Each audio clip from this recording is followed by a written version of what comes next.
if I'm honest, I had a bias when it came to what rural America was like. Being a black person, growing up in Washington, D.C., lived in Atlanta, lived in New York City, urban. Well, I go to summer camp down in North Carolina, and they're 8-year-olds with rifles. They know how to shoot. None of them are black. That might make me kind of uncomfortable when I know some of the kids' parents have said A, B, or C. Now, should I judge those young people because of what I heard their parents say? Or do I have to recognize my bias and say, well, maybe I'm still afraid? Doesn't mean those kids are wrong, it doesn't mean, but we have to talk about the bias in order to make any progress. Does this make sense for everybody? All right, would someone like to, for the whole room, identify one of their biases? Go for it. Well, even as a person that considers myself under the trans umbrella, I still have internalized transphobia. Like I still have, and it's always going to be with me. I'm still afraid of being trans and representing myself other than what the norm is. Thank you for sharing that. Thank you. Would anyone else like to? My bias is that I feel like conversations can solve everything. Thank you. Thank you. Anybody else? I have a bias towards action and really uncomfortable waiting. Thank you. Good. One more person like to contribute. Just one more. Oh, we need one more person. Yep. Did I see your hand? No, I was like, Anybody? There we go. I have a bias that people with advanced degrees are super knowledgeable and I should listen to what they say. Excellent. So if we start to uncover that, and we don't say like, I hear bias, bad, shut down, defensive mechanism, porcupine, and we excavate it and say, well, what are the potential meanings of this bias? Like not just, again, I saw in the news, or not just, I heard these social justice warrior people, but the concept of what we bring to the table. If I am more likely to listen to someone with a PhD, what does that do for my work on the ground when no one has PhDs? It's good to be aware of that. It doesn't mean anyone's wrong. It doesn't mean you discount people with PhDs once you're aware of your bias. But you can then possibly negotiate the equation. How many of us believe in objective perspective? That like when we do science, when we do data, that we can actually be objective. Anybody? Don't a lot of us rely on data? Yeah. Don't a lot of us, like if I didn't have a PowerPoint and I didn't show y'all statistics, would you take me as seriously? So how do we navigate that? That we also have this kind of dual consciousness or cognitive dissonance of like, I don't rely on, but actually it's really important depending on when, where. And being honest with that, and that like ourselves change as we engage with people, as we're in different places. All right, does this all make sense? Good, so we are going to talk about the history of black land ownership in rural America. My partner in our organization, Black Land Ownership and in Life, is Melissa. And we have a 22-acre property in upstate New York. We are building an outdoor oven made out of cob and fell trees by our friend Alan. We have a 15-acre property that's in conservation that we purchased from the Otsego Land Trust. Untouched. There's no building on it, no activity. We bring people to hike, camp, learn about nature. We have 2 half-acre properties in Arkansas that are forested, and we're trying to figure out how to turn that into a community garden, farmers market area. And then we purchased recently 10 acres of wetlands in Mississippi that you can't even get to. Brilliant, wonderful plan. So that's us in a nutshell of why, theoretically, we'd be interested in black land ownership. Before I do a bio or tell you where I went to school, if I went to school, or why I like wearing gold teeth during presentations where no one does that, I want you all to ask me things. Me giving you a bio, it's a point. How do I know what you care about, what's important to you? So you have the opportunity to ask me 3 questions. Any 3 people, any question in the world. It might behoove you to ask something that's relevant to this, maybe not. But 3 questions, so shoot it. 1, 2, 3. 1. You mentioned Northern New York. Yep. Was where one of your properties were. Where specifically in Northern New York? We are in Otsego County, right around Lake Canandaigua. So one of the properties is in Fly Creek, which is near Cooperstown. The other property is near Richfield Springs. It's a wonderful town of about 1,500 people. The county itself is around 97, 98% homogenous, people of European descent. Our specific town and area is about 99% homogenous, people of European descent. I believe I've met the 3 to 5 black folks that live in the area, which then brings about any discussion about diversity and opening up conservation to more diverse audiences. Well, first thing is black people being disappeared all over the country. Well, maybe they're going to rural areas. No! The more rural areas I was going to, the black people are leaving there too. So it's like, well, where are we? And I was going to start a website that was, where are all the black people? Because we know they're in Chicago, Detroit, DC, Atlanta, New York, Houston, I want to say LA and Oakland, but even now, I was in California last year and I'm like, where are the black people? That then led me into an interest in the history of land ownership in the country, and we'll get into the timeline that I developed, and saying we need to be the example in the sense of, I make art full time at that moment. I was making art full time working with a tech startup trying to do diversity work where people in blockchain don't want to hear it. My partner was a teacher. We weren't coming from money, we weren't coming from real estate backgrounds, and if we could figure out how to get some land and manage it while still keeping our regular lives, then I feel comfortable telling other people to engage in it. So then that started a rabbit hole of, I'm on the internet all night trying to learn about zoning and building code, and people like, you can do whatever you want with land. That's a lie, and started looking into where's it gonna be safe. I'm gonna tell black people to go somewhere. Is it going to be safe for you? I went to visit my friend in Louisiana, Vinton, Louisiana. She lives at the end of the street, so I go out on my little walk, and ooh, 5 Confederate flags on one house. Dogs in the yard going crazy, and 4 people in the yard just looking at me. Like, yeah, I know my dogs are freaking you out. Next day they came over, because they were selling a goat. And my friend negotiated with them. I had to tell my friend afterwards, like, how am I supposed to feel? The people who feel like a threat to me, you say they're jerks, but you still helping them make money by buying a goat. And they're looking at me like, we need to go. So that made me say, how do we have more autonomy? How do we manage space? When I think of all the various issues that might influence the black community, policing. Old black people are gonna say, y'all sound crazy saying abolish the police. Young black people are gonna be like, y'all sound crazy believing in the police. I'm tired of people arguing within the community. When you look at reproductive rights, there are old black people who are religious who are gonna be like, don't kill the babies. You have young black people who are like, stop telling women what to do. Again, more fighting within the community. I tried to pick something to where we don't have to fight about it. And even outside the community, we don't have to fight about it. Any person I meet tends to recognize the value of land ownership. And as soon as I start giving them the statistics, they have to say, ooh. And I think, being honest, I got diagnosed with melanoma about 4 years ago, pretty aggressive and dangerous form. Very few people in the country get it. And I got my pinky toe amputated. I was on immunotherapy for 13 months. COVID hit while that was happening. We were in the house, going through one of the most difficult times in my life. I can't see my mom, like she's in a hospital and you can't visit. And we stuck in this little apartment in Brooklyn. I didn't move to Brooklyn to be stuck in an apartment. I moved there for the people. I can't be with the people. And I started thinking, like, what am I doing? Like, I have homies that their families have a 3rd house. So they go stay in Maine. They're going down to North Carolina. I have homies that were like, the pandemic was great. None of them lived in the city that said that. And so that kicked in what had already been happening for 2 or 3 years into like, if I'm alive, I'm not gonna be stuck in an apartment with other people telling me what to do. On this ladder was actually a big challenge. And so what I'll ask is that we challenge ourselves, right? Part of this workshop will present a general breakdown and understanding of the history of land ownership in the United States and the issues specifically present for people of African descent as they relate to conservation, legislation, access to land, and ownership. I'll discuss some of my experiences, and we'll include a timeline from the 1820s until now of land ownership, legislation, and activities. So we've done the who are you, who am I part. Constantly that comes up. What's rural? Right? If we're going to talk about rural. Apparently there's no definition for rural. There's definition for urban, and anything left is classified as rural. So we have an immediate problem of how do we define the subject that we'd like to study, right? But for now, we'll say that urbanized areas are defined as such, and so anything less than 2,500 people would be considered rural.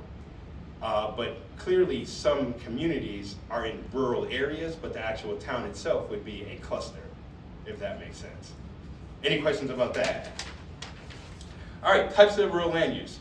Transportation, agriculture, commercial, cropland, developed land, forest, grasslands, pasture land, recreational, residential. Outside of residential and agricultural, have you seen a large number of black landowners in forestry, wetlands, grasslands? Now, why is that?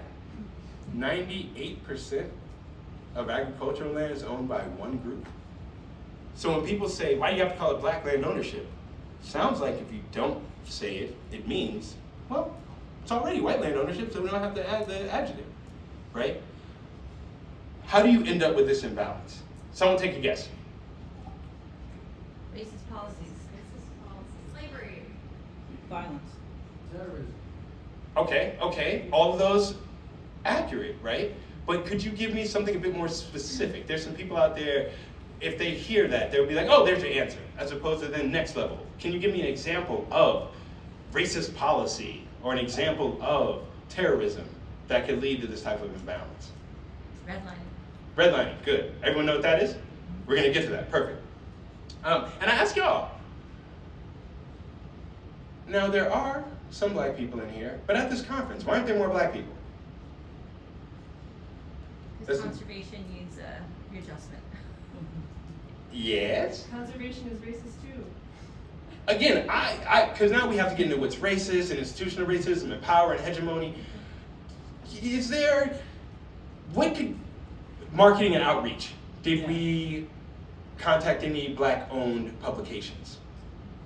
And so sometimes when I'm asking these questions, I like lofty, and sometimes we can bring it right, and it's small, even if it meant a publication with only 15 people. That could help spread the word. So when we're thinking about diversity in rural areas, our main problem is who's in the room, who owns rural land, who's engaged in the practices, who runs the municipalities. And when do the minority get supported by the majority? How many cases do you see where the person who is most vulnerable is actually supported by those who aren't vulnerable? So we have to consider that. And now we're also getting into some of my biases about how power works, and do people in power listen to the people without power? We can also look at the decrease in number of farmers. I'm gonna go back to this one. And ask, if you have, at the end of the 1800s, you have over 90,000 black farmers. In some cases you have up to, some people would say you have up to 200,000 black farmers, depending on how you categorize their farms or their size or their yield or production. And that goes down to under 30,000. If you have a major reduction in how farms are run, and so going from fewer farms, but that are larger due to agribusiness, how does that affect the black community more, right? So the general trends that you would see are urbanization in general around the country. More people are moving into city spaces or clusters, urban clusters. But why is there such a disproportion in how many farmers have been lost in the black community? 97%? How do we end up at that number? And so that's a question that I would want you all to hold on to. Like in your right now question, it's the no. How many things can we find that actually get us to this number? Because we say, well, capitalism, that's, I know. Racism, I know. Terror, I know. But what's the actual process historically that has gotten us here? And we're gonna talk about some of it. Keep in mind, back to the capitalism discussion, Adam Smith, who wrote The Wealth of Nations, said that the capitalist, the epitome of the capitalist would be the yeoman, who's the individual farmer, self-sustained and not a big farm with 30 different people working for them, but a family farm that provides for a community. So my bias is, I think of that when I think of farming. To run a sustainable farm now, that is not what you would be doing, for the most part. Any of us live in areas where there's heavy farming. How large is the average farm out near you? 1,000 acres. 1,000 acres. How many of us can't imagine 1,000 acres? Like literally. Like that's like 1,000 football fields, right? How many black people in the country own 1,000 acres? For that. What communities are working to reinvigorate that and to find the historical records that were left by the Africans that came here? And I should also say that any of us, when we got to our belief part, any of us think that Africans came here before the Europeans. Okay, I'm not gonna get into the science on it, but it's an interesting concept, and there's a book called They Came Before Columbus by Ivan van Sertima. Okay, so I also want to make it clear that I do not believe that all Africans came here via slavery. I want to recognize the reality of what slavery did to the Africans here, but I don't see a partition between the native people and Africans. I also don't see them as the same thing. So I'm not saying all the natives were black. I'm not saying all the blacks were natives. What I'm saying is we have a very uninformed perspective of what the world was like prior to 14 whatever, prior to 16 whatever. And there seems to be evidence that Africans were traveling the globe way before the 15th century, and that some of us might have been here. All right? So, percent of farms with female principal operators. Now, ironically, in a lot of the areas where you have a lot of farms, here, what percentage is that? Less than 10. How do you end up in a scenario where women make up half the human population, yet have this percentage of ownership or involvement in some of the more necessary components of our lives? What do we do about that? Is that of concern to people? Do people think the world would be any different if there were more women involved in farming, food distribution, the development of these practices? I like to think so. All right, so now, this is also just another infographic where you can see the likelihood of them to generate loss as farms, why we are focused in cattle and dairy. How's the cattle and dairy industry doing these days? A lot of excitement moving forward? Not so much. So what do we do with this reality of almost half of the farmers in the community are in an area or an industry that is not growing right now?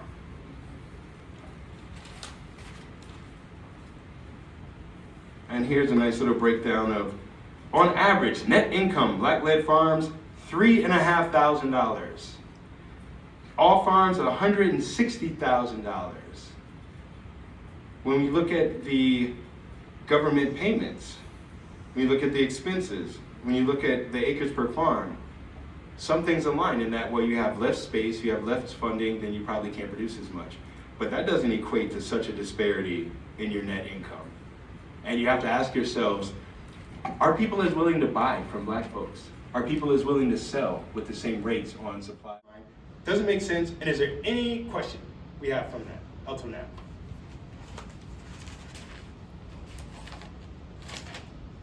Any question? Anything you disagree with? I said a lot, and I know we wrote some things down. Any time periods where you're like, well, was that really important? Are there any things that stood out? It's like, wow, I did not know that.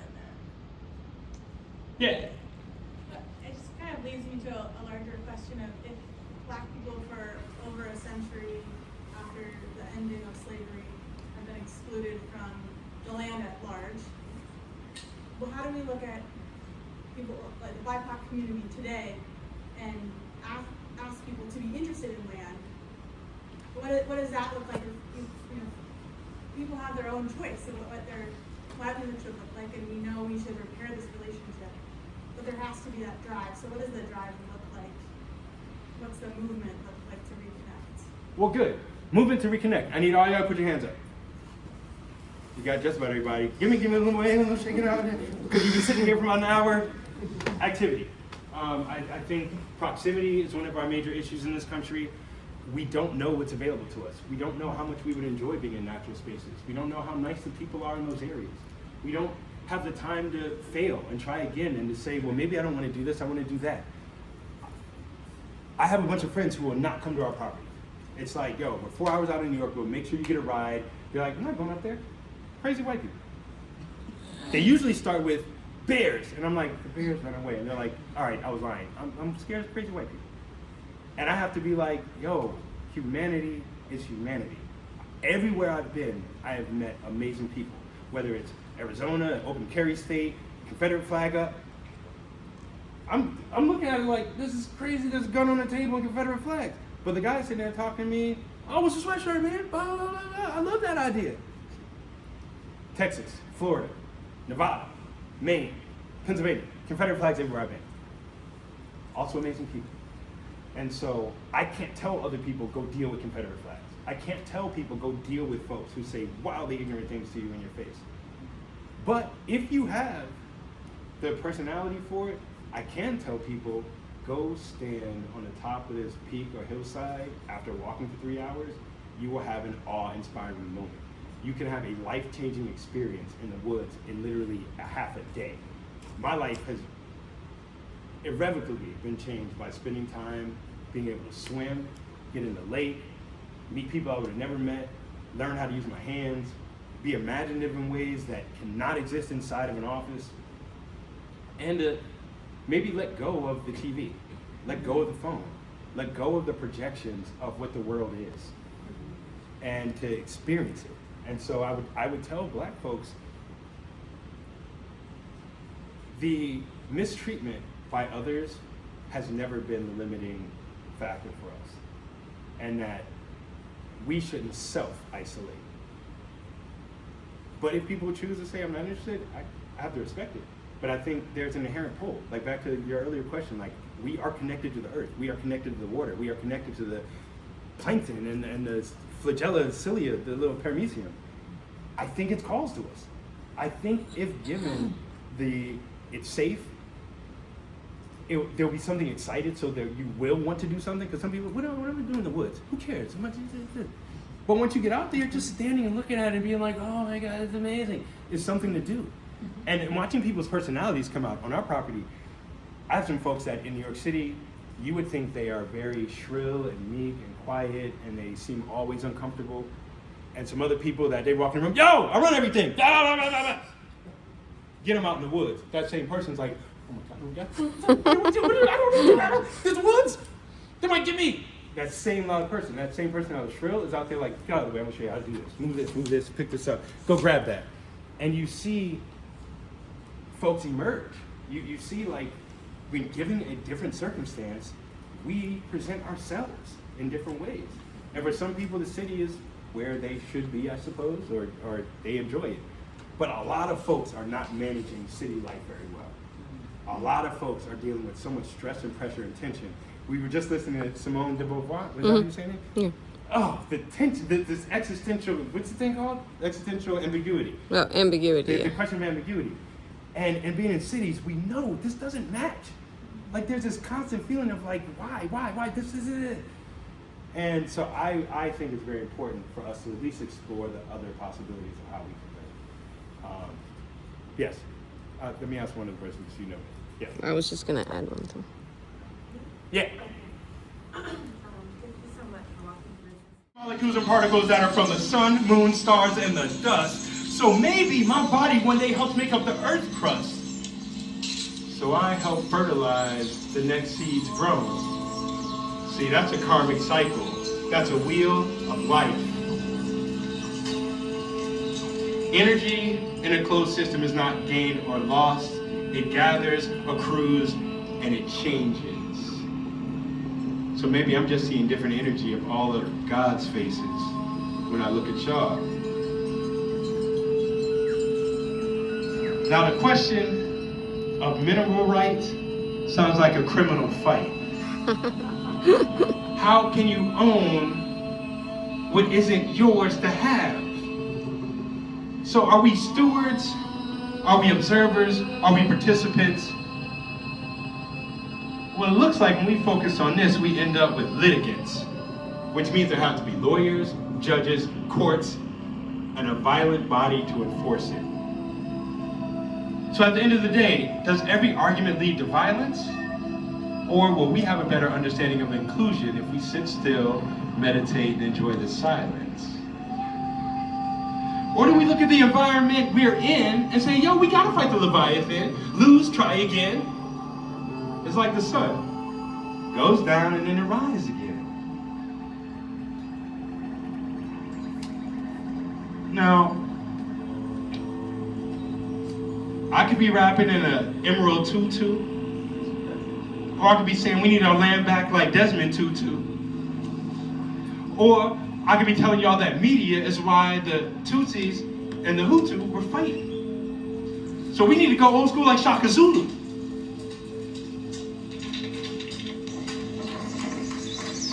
And what I see is resilience.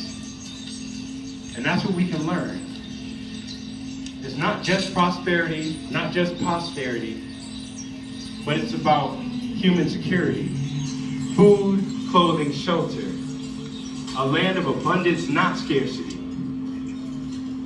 And when we work together, it's common action. We don't have to look at it like philanthropy or charity. This ain't about hands out, it's all hands in. When we think about the planet and how we stand there. The world has been on fire, just like Tinder, and that's been done by man, woman, and all genders. So remember, what's the part you want to play? Inaction is an action. So I would say just move with your passion, and even if you can only change things by a fraction, I'm glad that it happened. Keep working, y'all. Peace and love.